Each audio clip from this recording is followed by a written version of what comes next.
ನಮಸ್ಕಾರ. ಇವತ್ತು ಬೆಳಬೆಳಗ್ಗೆನೆ ಎದ್ದು ನಾನು ನಮ್ಮ ಆಡು ಮರಿಗಳಿಗೆ ಡಿವಾರ್ಮಿಂಗ್ ಮಾಡೋಣ ಅಂತ ನಮ್ಮ ಫಾರ್ಮ್‌ಗೆ ಹೋದೆ.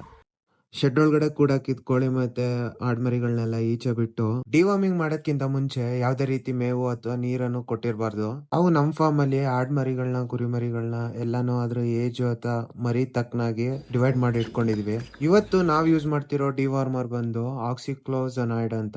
ಕೆಲವೊಂದು ಜಂತುಳಗಳು ಹೊಟ್ಟೆ ಒಳಗಡೆ ಸೇರ್ಕೊಂಡು ಊಟನ ಡೈಜೆಷನ್ ಮಾಡಕ್ಕಾಗದೆ ಅಂಡ್ ಕಂಟಿನ್ಯೂಸ್ ಆಗಿ ಲೂಸ್ ಮೋಷನ್ ಆಗ್ತಿದ್ರೆ ಅಂತವಕ್ಕೆ ಈ ಡಿವಾರ್ಮರ್ ಯೂಸ್ ಆಗುತ್ತೆ. ನಾವು ಹಾಕೋದು ಇದೇ ರೀತಿ ಸಿಂಪಲ್ ಆಗಿ ಡಿವಾರ್ಮರ್ ನ ಒಂದು ಲೋಟದೊಳಗಡೆ ಫುಲ್ ತುಂಬಿಸ್ಕೊಂಡು ಅದನ್ನ ಸಿರಂಜ್ ಅಲ್ಲಿ ದೊಡ್ಡವುಗಳಿಗೆ 10 ml ಒಳಗಡೆ ಅಂಡ್ ಚಿಕ್ಕ ಮರಿಗಳಿಗೆ 5 ml ಒಳಗಡೆ ಹಾಕೋ ಬರ್ತೀವಿ. ಅದ್ರ ವೆಯ್ಟ್ ತಕ್ಕನಾಗಿ ಕಣ್ಣಾಳ್ತಲ್ಲಿ ಡಿವಾರ್ಮಿಂಗ್ ಬಂದು 3 ರಿಂದ 4 ತರ ಬರುತ್ತೆ. ಪ್ರತಿ 3 ರಿಂದ 4 ತಿಂಗಳಿಗೆ ಒಂದ್ಸಲಿ ಡಿವಾರ್ಮಿಂಗ್ ಮಾಡ್ಕೊಳ್ಳೇಬೇಕು ಅಂಡ್ ವ್ಯಾಕ್ಸಿನ್ ಹಾಕೋದ್ಕಿಂತ ಮುಂಚೆ ಮಾಡ್ಕೊಂಡ್ರೆ ಇನ್ನೂ ಒಳ್ಳೇದು. ಈ ವಿಡಿಯೋ ನೋಡ್ತಿರೋ ಪ್ರತಿಯೊಬ್ರು ನನ್ನ ಈ ಅಕೌಂಟ್ ನ ಫಾಲೋ ಮಾಡ್ಕೊಳ್ಳಿ. ಇದೇ ರೀತಿ ಹೆಚ್ಚಿನ ಇನ್ಫಾರ್ಮೇಟಿವ್ ವಿಡಿಯೋಸ್ಗಳನ್ನ ಈ ಅಕೌಂಟ್ ಅಲ್ಲಿ ಅಪ್ಲೋಡ್ ಮಾಡ್ತೀನಿ.